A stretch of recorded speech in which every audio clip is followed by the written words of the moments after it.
ഈ ഉലുവ കഴിക്കുന്നതുകൊണ്ട് നമുക്ക് വണ്ണം കുറയ്ക്കാൻ പറ്റുമോ? ബദാം കഴിച്ച് നമ്മുടെ ഓവർ വെയ്റ്റും ചാടിയ വയറും അകത്തോട്ട് കയറ്റാൻ പറ്റുമോ? വണ്ണം കുറയ്ക്കാൻ എന്തെങ്കിലും മരുന്നുകളുണ്ടോ? ഈ എന്തെങ്കിലും പ്രോട്ടീൻ ഷേക്കുകൾ കുടിച്ചുകൊണ്ട് അല്ലെങ്കിൽ കുടിക്കാനുള്ള മരുന്ന് കഴിച്ചുകൊണ്ട് വണ്ണം കുറയ്ക്കാൻ പറ്റുമോ? ഒരുപാട് ആൾക്കാർ ചോദിക്കുന്ന ഒരു സംശയമാണ്. നമസ്കാരം, ഞാൻ ഡോക്ടർ ബിപിൻ ജോസ്. വണ്ണം കുറയ്ക്കാൻ ഒരു പ്രത്യേക തരത്തിലുള്ള മരുന്ന് ഇന്ന് അവൈലബിൾ ആണ്. അത് ഫാറ്റ് ബേൺ ചെയ്യാനായിട്ട് നമ്മളെ സഹായിക്കുന്ന ആൽഫ സൈക്ലോഡെക്സ്ട്രിൻ എന്ന് പറയുന്ന ഒരു തരത്തിലുള്ള പ്രത്യേക മരുന്ന് നമ്മൾ ഭക്ഷണത്തിന് മുൻപ് ഓരോ ടാബ്ലറ്റ് രൂപത്തിൽ 3 നേരം കഴിച്ചെന്നാൽ ഈ പറഞ്ഞ വണ്ണം കുറയ്ക്കാനായിട്ട് സഹായിക്കുന്ന FDA അപ്രൂവ്ഡ് ആയിട്ടുള്ള ഒരു മരുന്ന് തന്നെയാണ്. ഫുഡ് ആൻഡ് ഡ്രഗ് അഡ്മിനിസ്ട്രേഷൻ എന്ന് പറയുന്ന ഔദ്യോഗിക സംഘടനയുടെ അംഗീകാരം ലഭിച്ചിട്ടുള്ള ഒരു മരുന്ന് തന്നെയാണ് ഈ ആൽഫ സൈക്ലോഡെക്സ്ട്രിൻ.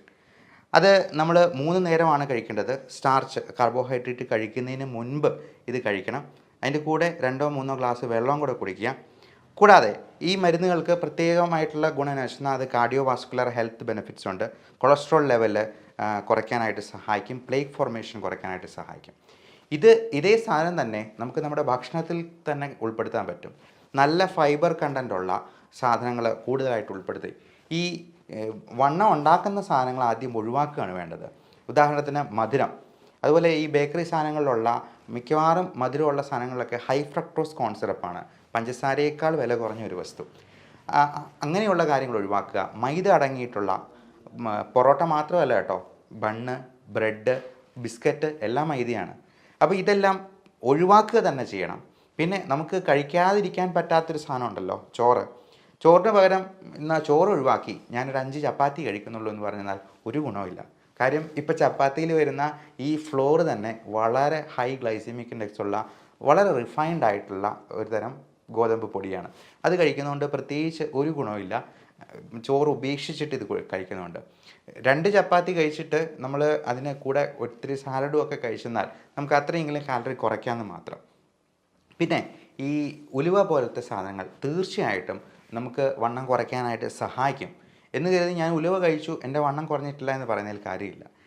അതുപോലെ ബദാം ആണെങ്കിലും നമ്മുടെ നല്ല കൊളസ്ട്രോളിൻ്റെ അളവ് വർദ്ധിപ്പിക്കാൻ HDL എന്ന് പറയുന്നതാണ് നമ്മുടെ നല്ല കൊളസ്ട്രോൾ. അതുപോലെ LDL എന്ന് പറയുന്ന ചീത്ത കൊളസ്ട്രോൾ, ട്രൈഗ്ലിസറൈഡ് എന്ന് പറയുന്ന കൊളസ്ട്രോളിൻ്റെ ഒരു വകഭേദം, അതും കൊള്ളുകയല്ലാത്തതാണ്, ആരോഗ്യത്തിന് നല്ലതല്ല. ഇതെല്ലാം കുറയ്ക്കാനായിട്ട് ഈ ബദാമും നമ്മൾ പറഞ്ഞ ഉലുവയും ഒക്കെ സഹായിക്കുന്നതാണ്. ഈ ഉലുവ എന്ന് പറയുന്നത് ഒരു തരത്തിലുള്ള സ്പൈസാണ്.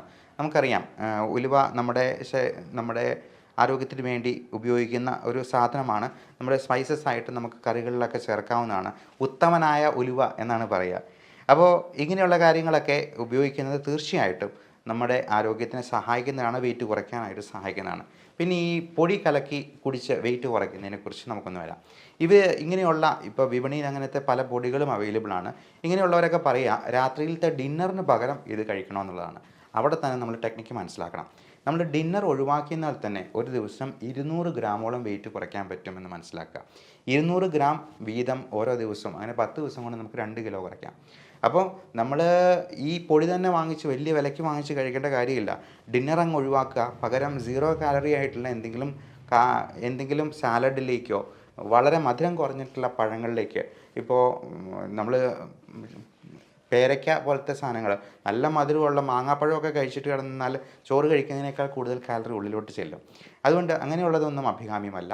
പകരം ഇത്തരത്തിലുള്ള കാര്യങ്ങൾ ചെയ്യാം. പിന്നെ നമ്മൾ സ്ലോ ആയിട്ടുള്ള എക്സസൈസുകൾ പരമാവധി ചെയ്യാനായിട്ട് നോക്കുക.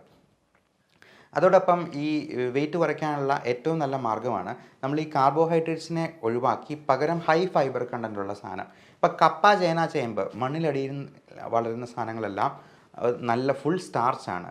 അത് ഒരു സസ്യം അതിൻ്റെ ജീവിതകാലയളവ് മുഴുവൻ ഉപയോഗിക്കാനുള്ള ഊർജ്ജമാണ് സംഭരിച്ചു വെച്ചിരിക്കുന്നത്. എന്നാൽ ചക്ക എന്ന് പറയുന്നത് വളരെ നല്ല സാധനമാണ്. കാരണം അത് മരത്തിലുണ്ടാകുന്ന ഒരു ഫ്രൂട്ടാണ്, ഇഷ്ടം പോലെ ഫൈബർ കണ്ടൻ്റുള്ള ഒരു ഫ്രൂട്ട്. ഈ ചോറിന് പകരം നമുക്ക് ചക്ക കഴിച്ച് നോക്കിക്കേ. ചക്ക കഴിച്ചിട്ട് ഷുഗർ ഉള്ളവരാണെന്നുണ്ടെങ്കിൽ ചക്ക കഴിച്ചിട്ട് അതിന് ശേഷം 2 മണിക്കൂർ കഴിഞ്ഞിട്ടുള്ള ഷുഗറും പിറ്റേ ദിവസം രാവിലെയുള്ള ഷുഗറും ഒന്ന് ചെക്ക് ചെയ്ത് നോക്കണം. ഉറപ്പായിട്ടും നിങ്ങൾക്കൊരു 50 മില്ലിഗ്രാം എങ്കിലും ഷുഗറിൽ കുറവ് കാണിക്കുന്നതായിട്ട് കാണാം മറ്റ് ദിവസങ്ങളെ അപേക്ഷിച്ച്. ഇപ്പോൾ ചോറ് കഴിച്ചിട്ടും അല്ലെങ്കിൽ ചക്ക കഴിച്ചിട്ടുമുള്ളത് നോക്കുക.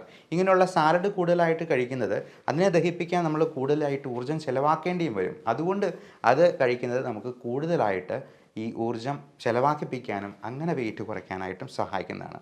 അപ്പം വെയിറ്റ് കുറയ്ക്കേണ്ടത് വളരെ അത്യാവശ്യമാണ്. അതിന് വേണ്ടുന്ന കുറച്ച് എക്സസൈസുകളും മാർഗ്ഗങ്ങളും ഉണ്ട്. അതും നമുക്ക് വഴിയെ ഡിസ്കസ് ചെയ്യാം. എല്ലാവർക്കും നല്ല ആരോഗ്യം ആശംസിക്കുന്നു. നന്ദി, നമസ്കാരം.